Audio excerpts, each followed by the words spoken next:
ಬಹುತೇಕ ದೇವಸ್ಥಾನಗಳಲ್ಲಿ ಪ್ರತಿನಿತ್ಯ ಅನ್ನಪ್ರಸಾದ ಸೇವೆ ಇರುತ್ತೆ, ಅನ್ನಪ್ರಸಾದವನ್ನ ಹಂಚ್ತಾರೆ. ಆದರೆ ಬೆಂಗಳೂರಿನ ಬನಶಂಕರಿ ದೇವಸ್ಥಾನಕ್ಕೂ ಕೂಡ ಈ ಯುದ್ಧದ ಎಫೆಕ್ಟ್ ತಟ್ಟಿದೆ. ಸಿಲಿಂಡರ್ ಕೊರತೆ ಹಿನ್ನೆಲೆ ಪ್ರಸಾದ ತಯಾರಿಕೆಗೆ ಬಹಳ ಕಷ್ಟ ಆಗ್ತಾ ಇದೆ. ಕೇವಲ ಹೋಟೆಲ್ಗಳಲ್ಲಿ ಮಾತ್ರ ಅಲ್ಲ, ಪ್ರತಿನಿತ್ಯ ಲಕ್ಷಾಂತರ ಭಕ್ತಾದಿಗಳಿಗೆ ಅನ್ನಪ್ರಸಾದ ನೀಡುವಂತಹ ದೇವಸ್ಥಾನಗಳಿಗೂ ಇದು ಸಂಕಷ್ಟನೇ. ಎಷ್ಟೇ ಕಷ್ಟ ಆದರೂ ಪ್ರಸಾದ ನಿಲ್ಲಿಸಲ್ಲ ಅಂತ ಮ್ಯಾನೇಜರ್ ಹೇಳಿದ್ದಾರೆ. ಪ್ರತಿನಿತ್ಯ ಅಡುಗೆ ತಯಾರಿಸೋದಕ್ಕೆ 4 ರಿಂದ 5 ಕಮರ್ಷಿಯಲ್ ಸಿಲಿಂಡರ್ಗಳು ಬೇಕು. ಭಕ್ತಾದಿಗಳಿಗೆ ಕಡಿಮೆ ಪ್ರಮಾಣದಲ್ಲಿ ಪ್ರಸಾದ ಕೊಡ್ತೀವಿ, ಆದರೆ ಯಾವುದೇ ರೀತಿ ಪ್ರಸಾದವನ್ನ ನಿಲ್ಲಿಸೋದಿಲ್ಲ. ಪ್ರತಿನಿತ್ಯ 10,000 ಭಕ್ತರಿಗೆ ಪ್ರಸಾದ ವ್ಯವಸ್ಥೆ ಇರುತ್ತೆ. ಅನ್ನದಾಸೋಹದ ಮ್ಯಾನೇಜರ್ ದೇವರಾಜು ಪವರ್ ಟಿವಿಗೆ ಹೇಳಿಕೆ ಕೊಟ್ಟಿದ್ದಾರೆ.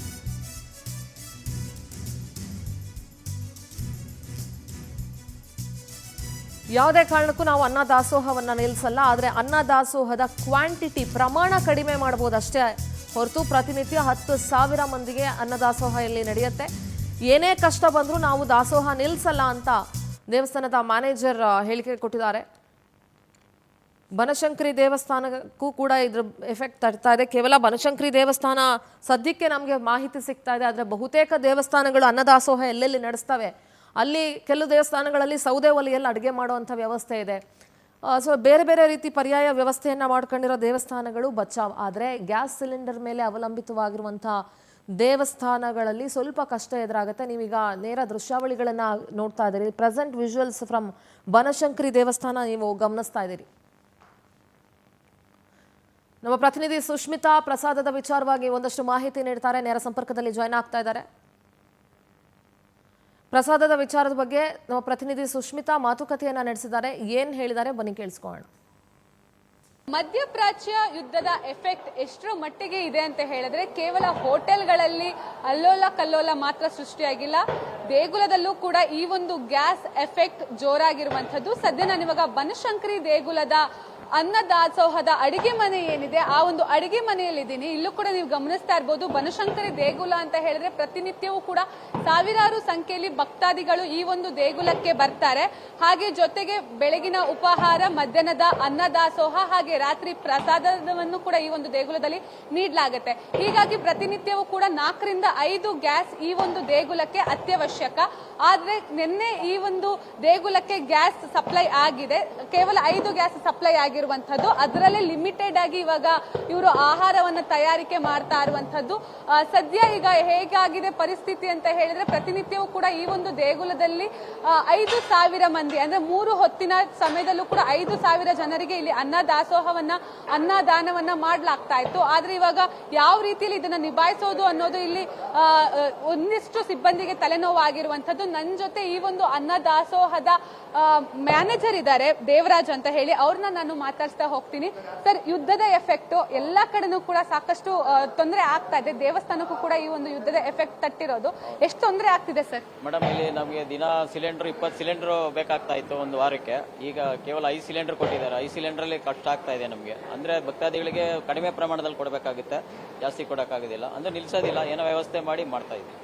ಇನ್ನು ಎಷ್ಟು ದಿನಗಳ ಕಾಲ ಇವಾಗ ಕೊಟ್ಟಿರೋ ಗ್ಯಾಸ್ ಆಗುತ್ತೆ ಸರ್? ಒಂದು 3-4 ದಿವಸಗಳಲ್ಲಿ ಆಗ್ಬಹುದು. ಅಷ್ಟರಲ್ಲಿ ಬದಲಿ ವ್ಯವಸ್ಥೆ ಮಾಡ್ಕೊಳ್ತೀವಿ. ಪ್ರಸಾದ ಅಂತೂ ನಿಲ್ಸಲ್ಲ, ಬದಲಿ ವ್ಯವಸ್ಥೆ ಮಾಡ್ಕೊಂಡು ಭಕ್ತಾದಿಗಳಿಗೆ, ಯಾಕೆಂದ್ರೆ ಕೇವಲ ಪ್ರಸಾದನೇ ನಂಬ್ಕೊಂಡು ಬಂದಿರ್ತಾರೆ ಕೆಲವರು, ಅವರಿಗೆ ಒಂಥರ ಮುಜುಗರ ಆಗುತ್ತೆ. ಅದರಿಂದ ಓಕೆ ಸರ್, ಅಂದ್ರೆ ಎಷ್ಟು 3 ಹೊತ್ತು ಕೂಡ ಕೊಡೋದು, ಇದನ್ನ ಏನಾದ್ರು ಇವಾಗ 2 ಹೊತ್ತು ಅಥವಾ 1 ಹೊತ್ತು ಹಂಗೆ ಮಾಡಿದ್ದು ಕೊಡೋದ್ರಿಂದ ಈಗ ನಮ್ಮಲ್ಲಿ ಏನ್ ಮಾಡ್ತಾ ಇದೀವಿ ಇವಾಗ, ಅದು ಎಷ್ಟೊತ್ತಾಗುತ್ತೆ ಅಷ್ಟೊತ್ತರೆಗೂ ಕೊಡ್ತೀವಿ. ಅಂದ್ರೆ ಕಡಿಮೆ ಪ್ರಮಾಣದಲ್ಲಿ ಕೊಡ್ತೀವಿ, ಅಂದ್ರೆ ಎಲ್ಲರಿಗೂ ಸಿಗೋ ಹಂಗೆ ಕೊಡ್ತೀವಿ ಮೇಡಮ್.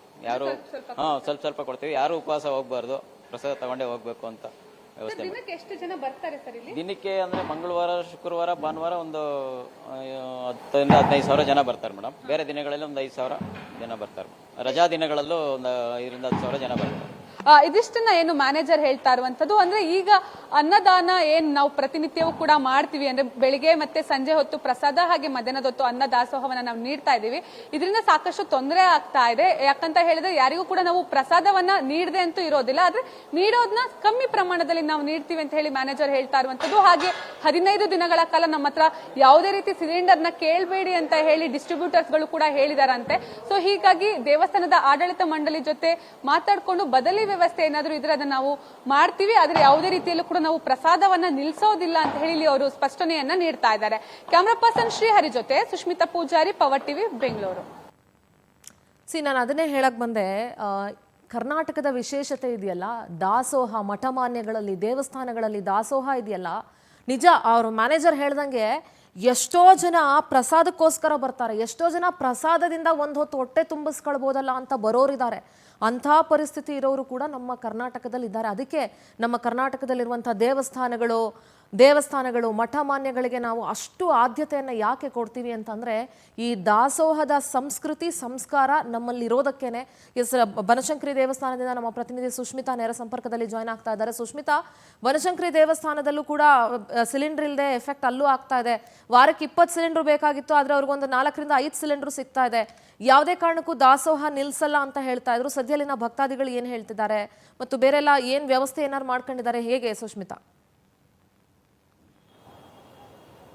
ಎಸ್ ಸಿಂಧೂರ, ಏನು ಮಧ್ಯಪ್ರಾಚ್ಯ ಯುದ್ಧದ ಎಫೆಕ್ಟ್ ಕೇವಲ ಹೋಟೆಲ್ಗಳಿಗೆ ಅಷ್ಟೇ ಅಲ್ಲ, ದೇವಸ್ಥಾನಕ್ಕೂ ಕೂಡ ತಟ್ಟಿರುವಂಥದ್ದು. ಅದರಲ್ಲೂ ಕೂಡ ಪ್ರಮುಖವಾಗಿ ಬೆಂಗಳೂರಿನಲ್ಲಿ ಅನ್ನದಾಸೋಹಕ್ಕೆ ಬಹಳಷ್ಟು ಶ್ರೇಷ್ಠತೆಯನ್ನು ಹೊಂದಿರುವಂತಹ ದೇವಸ್ಥಾನ ಅಂತ ಹೇಳಿದ್ರೆ ಅದು ಬನಶಂಕರಿಯ ದೇವಸ್ಥಾನ. ಆದರೆ ಈ ಒಂದು ಬನಶಂಕರಿ ದೇವಸ್ಥಾನಕ್ಕೂ ಕೂಡ ಈ ಒಂದು ಯುದ್ಧದ ಎಫೆಕ್ಟ್ ಸದ್ಯದ ಮಟ್ಟಿಗೆ ತಟ್ಟಿರುವಂಥದ್ದು. ಏನು ಪ್ರತಿನಿತ್ಯವೂ ಕೂಡ ಬೆಳಗಿನ ಪ್ರಸಾದ, ಮಧ್ಯಾಹ್ನದ ಅನ್ನದಾಸೋಹ, ಹಾಗೆ ಸಂಜೆಯ ಪ್ರಸಾದ ಏನಿದೆ ಅದನ್ನ ಪ್ರತಿನಿತ್ಯವೂ ಕೂಡ ದೇಗುಲದ ಆಡಳಿತ ಮಂಡಳಿ ಬರುವಂತಹ ಭಕ್ತಾದಿಗಳಿಗೆ ನೀಡ್ತಾ ಇದ್ರು. ಆದ್ರೆ ಇವಾಗ ನಿನ್ನೆ ಕೇವಲ 5 ಸಿಲಿಂಡರ್ ಅನ್ನ ಇಲ್ಲಿ ಇವಾಗ ಡಿಸ್ಟ್ರಿಬ್ಯೂಟರ್ಗಳು ದೇವಸ್ಥಾನಕ್ಕೆ ಕೊಟ್ಟಿರುವಂತದ್ದು. ಹೀಗಾಗಿ ಅದನ್ನ ಮ್ಯಾನೇಜ್ ಮಾಡ್ತಾ ಇದ್ದಾರೆ. ಇನ್ನು 15 ದಿನಗಳ ಕಾಲ ಯಾವುದೇ ರೀತಿ ನಮ್ಮ ಹತ್ರ ನೀವು ಗ್ಯಾಸ್ ಅನ್ನ ಕೇಳಬೇಡಿ ಅಂತಾನೂ ಕೂಡ ಅವರಿಗೆ ಹೇಳಿರುವಂತದ್ದು. ಹೀಗಾಗಿ ಈ ಒಂದು ಅನ್ನದಾಸೋಹ ಎಲ್ಲಿ ನಿಲ್ಲುತ್ತೆ ಅನ್ನುವಂತಹ ಕೆಲವೊಂದಿಷ್ಟು ಗೊಂದಲಗಳು ಕೂಡ ಭಕ್ತಾದಿಗಳಿತ್ತು. ಆದ್ರೆ ಯಾವುದೇ ಕಾರಣಕ್ಕೂ ಕೂಡ ಅನ್ನದಾಸೋಹವನ್ನ ನಾವು ನಿಲ್ಲಿಸೋದಿಲ್ಲ ಅಂತ ಹೇಳಿ ಇವಾಗ ದೇವಸ್ಥಾನದ ಆಡಳಿತ ಮಂಡಳಿ ತಿಳಿಸಿರುವಂತದ್ದು.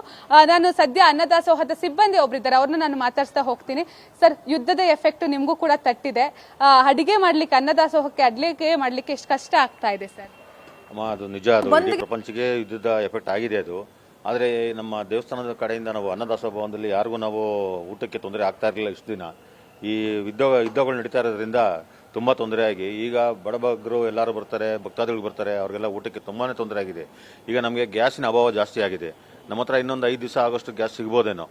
ಸಿಕ್ಕಿ ನಾವು 5 ದಿನಾನೂ ಮುಗಿಸ್ತೀವಿ. ಅದನ್ನು ಮಾಡಿ ಯಾರಿಗೂ ಬಂದ ಭಕ್ತಾದಿಗಳಿಗೆ ಊಟ ಇಲ್ದಂಗೆ ಕಳಿಸಬಾರ್ದು ಅಂತ ಉದ್ದೇಶದಿಂದ ನಾವು ಇರೋದ್ರಲ್ಲೇ ಸ್ವಲ್ಪ ಕೊಟ್ಟು ಪ್ರಸಾದ ಕೊಟ್ಟು ಅವರಿಗೆ ಆದಷ್ಟು ಇದನ್ನು ಮೇಂಟೈನ್ ಮಾಡ್ತಾ ಇದೀವಿ. ಅಮ್ಮ, ಒಂದು ದಿನಕ್ಕೆ ಎಷ್ಟು ಬೇಕಾಗುತ್ತೆ ಸರ್ ಅಂದಾಜು ಒಂದು ದಿನಕ್ಕೆ ಒಂದು 6 ರಿಂದ 7 ಸಿಲಿಂಡರ್ ಬೇಕಾಗುತ್ತೆ ನಮಗೆ. 6 ರಿಂದ 7 ಸಿಲಿಂಡರ್ ಬೇಕಾಗುತ್ತೆ ನಮಗೆ. ಈಗ 5ರಲ್ಲಿ ನಮಗೆ ಈಗ ಶುಕ್ರವಾರ ಬರ್ತಾ ಇದೆ, ಹಬ್ಬ ಬರ್ತಾ ಇದೆ, ಯುಗಾದಿ ಹಬ್ಬ ಬರ್ತಾ ಇದೆ, ಅಮಾವಾಸ್ಯೆ ಬರ್ತಾ ಇದೆ. ಇದಕ್ಕೆಲ್ಲ ನಮ್ಗೆ ತುಂಬಾ ತೊಂದರೆ ಆಗ್ತದೆ. ಬರೋ ಭಕ್ತಾದಿಗಳು ಪಾಪ ಅಮ್ಮನ ಪ್ರಸಾದ ಅನ್ಕೊಂಡೇ ಬಂದಿರ್ತಾರೆ. ಆದರೆ ಅವರಿಗೆ ಪ್ರಸಾದ ಇಲ್ದಿರ ಕಳ್ಸೋಕ್ಕೂ ನಮಗೆ ಆಗ್ತಾ ಇಲ್ಲ ಈಗ. ಅದರಿಂದ ಇರೋದ್ರಲ್ಲೇ ನಾವು ಅಡ್ಜಸ್ಟ್ ಮಾಡಿ ಬಂದು ಭಕ್ತಾದಿಗಳಿಗೆ ಯಾರಿಗೂ ಪ್ರಸಾದ ಇಲ್ಲದಂಗೆ ಮಾಡಬೇಕು ಅನ್ನೋ ಉದ್ದೇಶದಿಂದ ನಾವು ಮೇಂಟೈನ್ ಮಾಡ್ತಾ ಇದೀವಿ ಅಮ್ಮ. ಈಗ ಇದಿಷ್ಟು ಸಿಬ್ಬಂದಿ ಹೇಳ್ತಾ ಇರುವಂತದ್ದು. ಮತ್ತೊಂದು ಭಾಗದಲ್ಲಿ ನೀವು ನೋಡ್ತಾ ಇರಬಹುದು, ಸಾಕಷ್ಟು ಜನ ಭಕ್ತಾದಿಗಳು ಕೂಡ, ಅದರಲ್ಲೂ ಕೂಡ ಸುತ್ತಮುತ್ತ ಇರುವಂತಹ ವ್ಯಾಪಾರಿಗಳು ಈ ಒಂದು ಅನ್ನದಾಸೋಹದ ಅನ್ನವನ್ನೇ ನಂಬ್ಕೊಂಡು ಬರ್ತಾರೆ. ಅವ್ರು ಯಾರಿಗೂ ಕೂಡ ತೊಂದರೆ ಆಗಬಾರ್ದು ಅನ್ನೋ ರೀತಿಯಲ್ಲಿ ಕೊಡುವಂತಹ ಊಟದಲ್ಲಿ ಸ್ವಲ್ಪ ಕ್ವಾಂಟಿಟಿ ಕಡಿಮೆ ಮಾಡಿ ಕೊಡ್ತಾ ಇರುವಂತದ್ದು. ನಮ್ಮ ಜೊತೆ ಒಬ್ರು ಭಕ್ತಾದಿ ಇದ್ದಾರೆ, ಅವ್ರನ್ನ ಮಾತಾಡ್ತಾ ಹೋಗ್ತೀನಿ. ಮೇಡಮ್, ಯುದ್ಧದ ಎಫೆಕ್ಟ್, ಗ್ಯಾಸ್ ಸರಿಯಾಗಿ ಬರ್ತಾ ಇಲ್ಲ, ಹೀಗಾಗಿ ಕೊಡೋದ್ರಲ್ಲಿ ಸ್ವಲ್ಪ ಪ್ರಸಾದವನ್ನ ಕೊಡ್ತಾ ಇದ್ದಾರೆ. ಏನ್ ಹೇಳ್ತೀರಾ ಮೇಡಮ್? ಸರಿಯಾಗಿ ಗ್ಯಾಸ್ ಸಿಲಿಂಡರ್ ಬರ್ತಾ ಇಲ್ಲ, ಸರಿಯಾಗಿ ಗ್ಯಾಸ್ ಸಿಲಿಂಡರ್ ಬರ್ತಾ ಇಲ್ಲ. ತುಂಬ ಖುಷಿಯಾಗುತ್ತೆ ಅಮ್ಮ ಪ್ರಸಾದ ತಿನ್ಕೊಂಡು ಹೋಗೋರಿಗೆ. ಭಕ್ತಾದಿಗಳು ದಯವಿಟ್ಟು ಎಲ್ಲರೂ ಬಂದು ಹೊಟ್ಟೆ ತುಂಬ ಊಟ ಮಾಡಿಕೊಂಡು ಪ್ರಸಾದ ಸ್ವೀಕರಿಸಿ, ವೇಸ್ಟ್ ಮಾಡಬೇಡಿ. ಅದು ನಾವು ಅದೇ ಹೇಳ್ಕೊಳ್ಳೋದು. ನೀವಂದ್ರೆ ಯಾವಾಗ್ಲೂ ಬರ್ತಾ ಇರ್ತೀರಾ ದೇವಸ್ಥಾನಕ್ಕೆ? ಹೌದು ಮೇಡಮ್, ಪ್ರಸಾದ ಸ್ವೀಕಾರ ಮಾಡಿ. ಹೌದು. ಆಲ್ ರೈಟ್ ಸುಷ್ಮಿತಾ, ಏನಾದ್ರು ಪ್ರಸಾದ ಬಂದ್ ಮಾಡಿದ್ರು ಅಂದ್ರೆ ಎಷ್ಟು ತೊಂದರೆ ಆಗತ್ತೆ ಮೇಡಮ್? ಬಂದ್ ಮಾಡಿದ್ರೆ ತುಂಬಾ ತೊಂದರೆ ಆಗುತ್ತೆ ಮೇಡಮ್. ಓಕೆ, ಸೊ ಇದಿಷ್ಟು ಸಿಂಧೂರ ಇಲ್ಲಿರುವಂತಹ ಭಕ್ತಾದಿಗಳು ಕೂಡ ಹೇಳ್ತಾ ಇರುವಂತದ್ದು. ಆದ್ರೆ ಯಾವುದೇ ಕಾರಣ ಪ್ರಸಾದನವನ್ನ ನಿಲ್ಲಿಸೋದಿಲ್ಲ ಅಂತ ಹೇಳಿ ದೇವಸ್ಥಾನದ ಆಡಳಿತ ಮಂಡಳಿ ಇಲ್ಲಿ ಸ್ಪಷ್ಟನೆಯನ್ನ ಕೊಟ್ಟಿದ್ದಾರೆ. Sindhura. All right Sushmita, thank you so much ನಿಮ್ಮೆಲ್ಲ ಡೀಟೇಲ್ಸ್ಗಾಗಿ.